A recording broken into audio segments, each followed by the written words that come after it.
أعوذ بالله السميع العليم من الشيطان الرجيم. بسم الله الرحمن الرحيم. وصلى الله على سيدنا محمد وعلى آله وصحبه وكل من استنى بسنته واسترشد برشده إلى يوم الدين. mbokk yi nga xamante ne yéene ànd ak ñun ci seen chaîne YouTube bi nga xamante ne mooy xamale TV ñoo ngi leen di nuyu di leen ziyaara di leen baalu àq te di leen baal àq di ñaan yàlla ñu yàlla boole jéggal. mu mel ne tey dañuy ñëwaatoon rek ci beneen leçon buy jàngale Aïdul Fitr. Aïdul Fitr nag boo ko déggee mooy feetu kori. mu mel ne yonent bi sallallahu alayhi wa sallam moom moo ñu indil feetu kori ba pare jàngal ñu ko waaye nag am na cëslaay ci alquran li tax mooy yàlla suñu borom subhanahu wa taala moo ñu wax ne lépp loo xamante ne yonent bi moo leen ko indil rek na ngeen ko jëfe waaye lépp lu mu leen aay it na ngeen ko bàyyi. بعد أعوذ بالله من الشيطان الرجيم بسم الله الرحمن الرحيم. وما آتاكم الرسول فخذوه وما نهاكم عنه فانتهوا واتقوا الله إن الله شديد العقاب. ci suratul Hashr ay juróom ñaar yàlla suñu boroom subhanahu wa taala moo ñu wax ne lépp lu leen sayyiduna Muhammad sallallahu alayhi wa sallam indil na ngeen ci topp lépp lu mu leen aayit na ngeen ko bàyyi.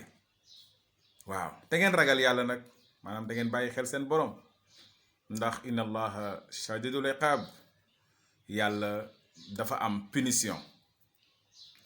mu mel ne buñ ko bëggoon rek tekki ci nasaraan ci français dañuy wax ne prenez ce que le messager d'Allah vous donne et ce qu'il vous interdit, abstenez-vous-en et craignez Allah car Allah est dur en punition.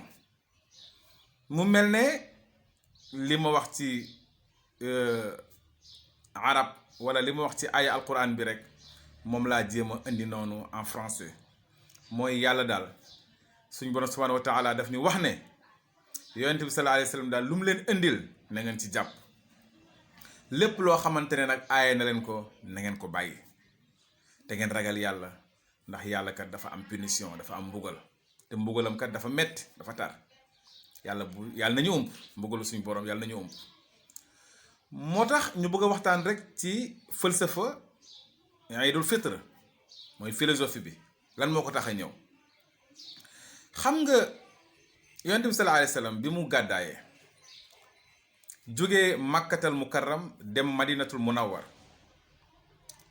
dafa dem fekk waa madina ñoom ci seen bopp ñu am seeni feet di koy feetu waaye nag feet yooyu tegewul woon ci lislaam tegewul woon ci sharia dañ ko tegoon ci pëccëxoo teg ko ci folklore di ko defee nu mu leen neexee. nit nag boo koy aayee dara danga koy indil dara.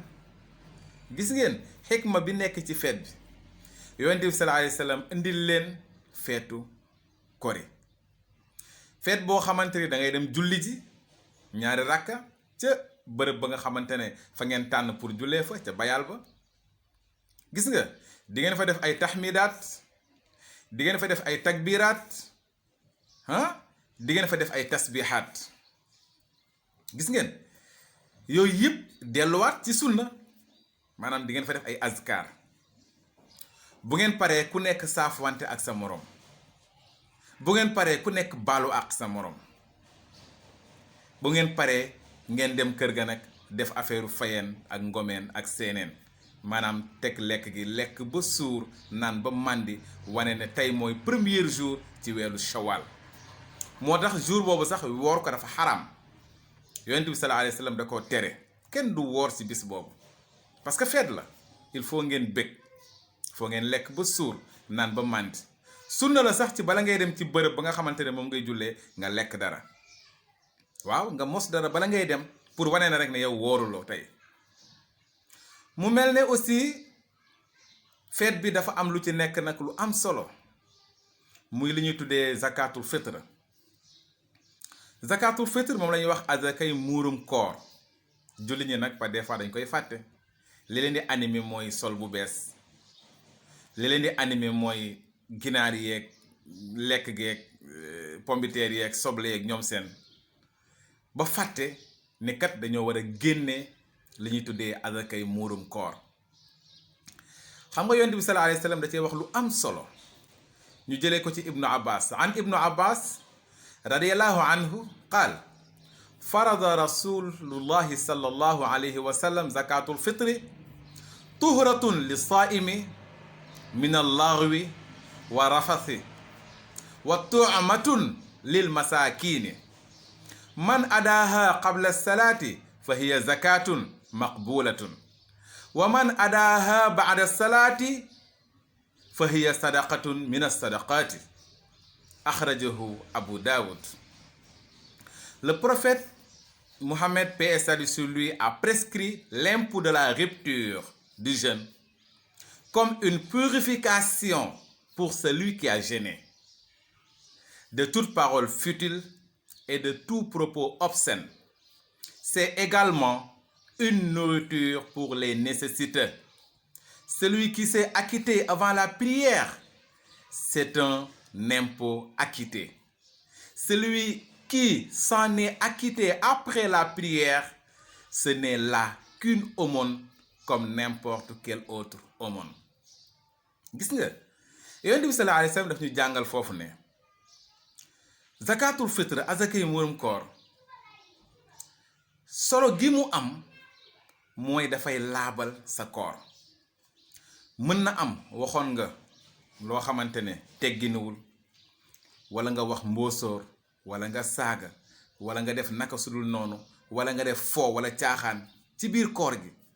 yàlla mën na la dimbali ba azakay muurum koor googu laabal loolu pour yàlla mën a nangu koor gi. beneen bi aussi mooy tu'matun lil masakin. waa azakay muurum koor ñu ne la nga génnee la dëkk ba ëpp ci lu muy dunde. lu mel ne par exemple ceeb, Sénégal ku nekk xam na dañuy dundee ceeb, lu mel ne dugub, lu mel ne mboq ak yeneen luñ mën a dundee rek ñu ne nga génnee ko. yonent bi sallallahu alayhi wa sallam ñu ne nii la daan def loxoom yu tedd yi ndeysaan, du ko ubbi ba mu sës, du ko aussi tëj ba mu tëju. dafay xaw a yemale rek ndeysaan loxo yi mel na kuy ñaan.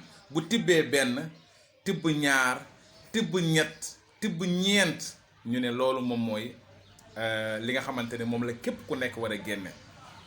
wàccul nag mag, wàccul ndaw, wàccul góor, wàccul jigéen, ñépp ko war a génne.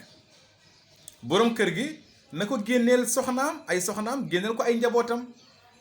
jeex na, ñépp koy, gor da koy génne, jaam da koy génne, ñépp wàccul kenn. léegi nag buñ ko doon mesurer nee nañ dafay tolloog 1 kilo 800. 1 kilo 800 yi nag moom la ñuy arrondir rek benn yoon pour mu mat ñu def ko 2 kilos. ñu def ko 2 kilos rek ak lu mu mënti doon, muy ceeb ak muy dugub ak muy mboq ak lu mu mënti doon rek ñu def ko 2 kilos.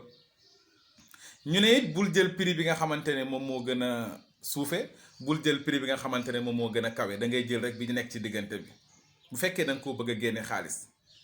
waaw am na nag ngir yoo xamante ne nangu nañ nga génne ko xaalis, am na ngir yoo xam ne nanguwuñu nga génne ko xaalis. waaye nag ci jamono ji ñu toll nii